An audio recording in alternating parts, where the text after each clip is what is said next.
Brought to you by 1AAuto.com, your source for quality replacement parts and the best service on the internet.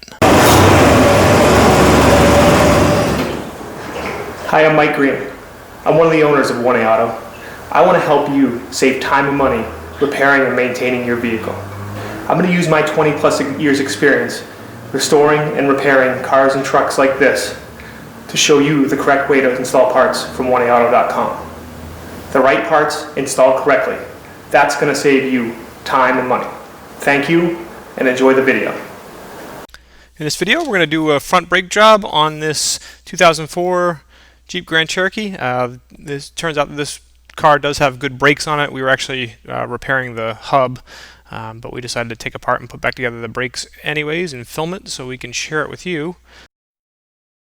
Tools you'll need are jack and jack stands, 3/4 socket and a breaker bar or a pipe for your leverage, also your tire iron to get the lug nuts off, 11/16 socket with a short extension, a hammer or we resort to a sledgehammer, large flat screwdriver or small pry bar, large C-clamp, pliers.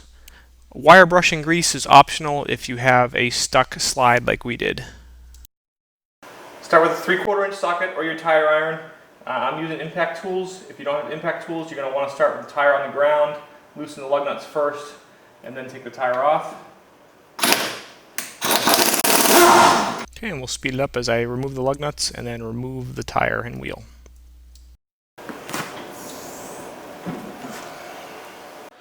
Next, we're going to want to remove the brake caliper. 2 bolts, one here and one down here. Okay, first you might want to take either a large screwdriver or a small pry bar and just work it into this hole and pry out on the calipers. Okay, this helps to reset the piston some and just helps to loosen them up as well. And now these 2 bolts are 11/16. They should come out pretty easy.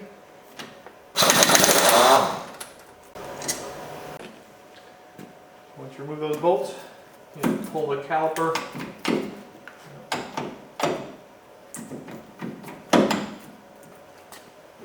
help your screwdriver or your pry bar. Pull the caliper off, and then you want to carefully put it over on the side here. Now your brake pads come off pretty easily. Okay. And you can see this brake pad, there's a line right in the middle.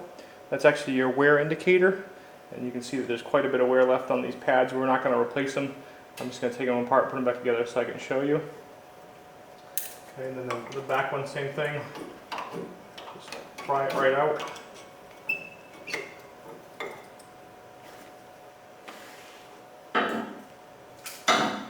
Okay, then as far as your discs go, what you want to do is, these look like they might be getting a little bit thin, but since I'm not replacing anything, I'm not too worried about them. But what you can do is take the back of your fingernail and just run it along the disc. And if you feel any deep ridges or anything, that's an indicator you might want to replace them. Okay, to remove your rotor, you're going to want to remove this caliper bracket, which is 2 more bolts here and here. Okay, these bolts are 3/4 inch. And if you don't have an impact wrench, you're going to want a breaker bar or a piece of pipe to give you extra leverage on your ratchet.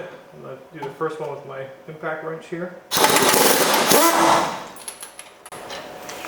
For this top bolt, I pulled the ABS harness. It's in a little clip. I just pulled it back and out of the way. I'm going to use a 3/4 socket and a small extension. Put those on the bolt. Put my ratchet together. Okay, and what you probably want to do is invest in a piece of pipe like this. Slip the pipe onto the ratchet, hold the ratchet on the bolt. The pipe gives you extra leverage, hold nice and easy, and it makes it easy to get big tough bolts like that out.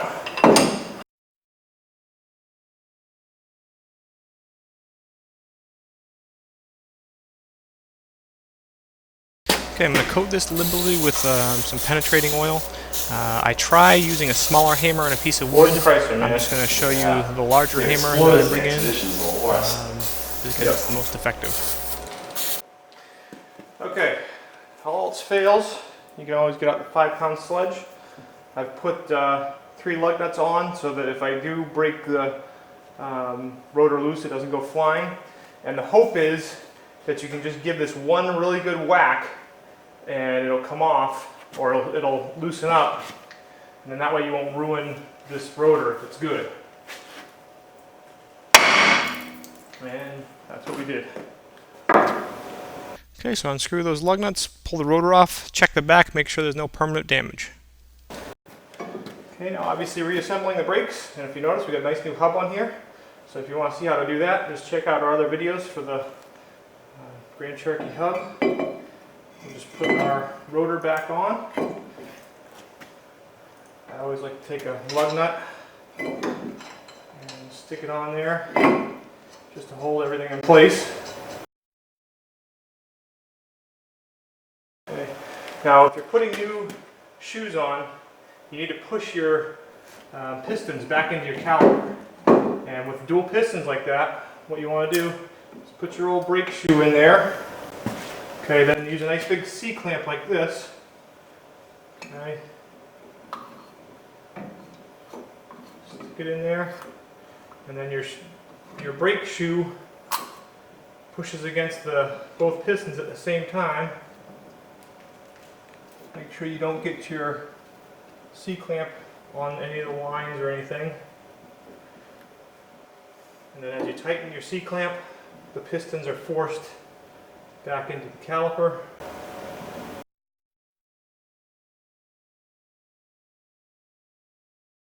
And if your boot should kind of fold up, you can just push it right back in.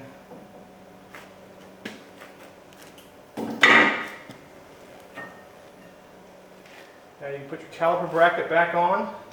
Okay. You want to make sure these are nice and free. Okay, they should move back and forth. We got kind of a stuck one here. All right. This one moves nice and free. This one's stuck. So what we're going to do is attempt to pull it out. Now we'll use a pair of pliers to turn and pull it out.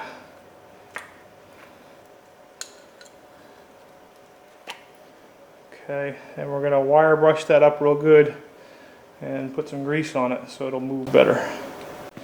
Okay, so here's our slide bolt, nicely cleaned up. So we'll stick a bunch of wheel bearing grease on there. New reconditioned bolt here. Right in. Okay, get that boot back on. Oh, that moves a whole lot better. Okay, so now this goes in.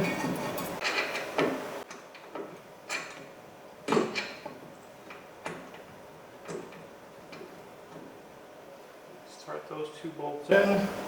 Okay, now I'm going to tighten these caliper bracket bolts to 85 foot-pounds.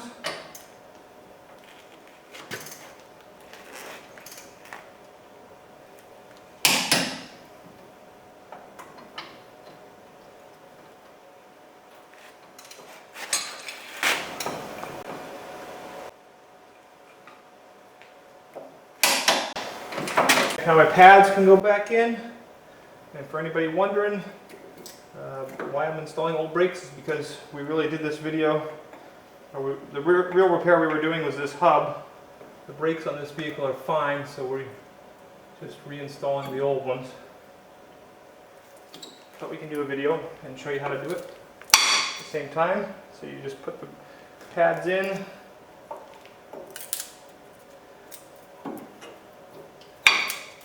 Push the pads in. Okay.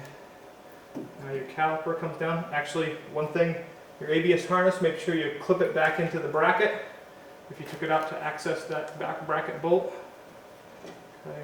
Put your caliper right back down on. Okay, you might have to push these slides in a little bit. caliper bolts. Just work the caliper around until you get the bolts started in. You have to make sure that these slides are also twisted the right way.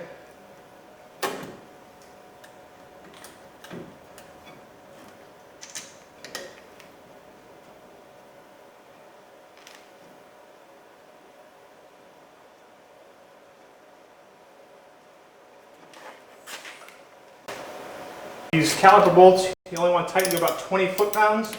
And you might say, well, that's not a lot. And that's right, it's not a lot. These bolts just kind of hold things in place. What really takes the pressure is this big bracket with those bolts that you tightened up to 85 foot-pounds. Okay, now I can remove that lug nut that we put in place, and it's time to put the wheel back on. Now you can put your wheel back on and then start your lug nuts by hand so you avoid cross-threading them. And now I'm just using the impact wrench to preliminarily tighten them, and then I'll put it on the ground and torque them. Okay, now I'm going to use my torque wrench. I'm going to torque these lug nuts to 100 foot-pounds, and I'm going to kind of use a star pattern crossing over each one. And this is not the last step, so stay tuned. Okay, whenever you do brake work, make sure that you pump the brakes a bunch of times, and then do a test stop from about 5 miles an hour and 10 miles an hour before you road test the vehicle. Make sure the brakes are working properly. We hope this helps you out. Brought to you by www.oneauto.com, your source for quality replacement parts and the best service on the internet. Please feel free to call us toll-free 888-844-3393. We're the company that's here for you on the internet and in person.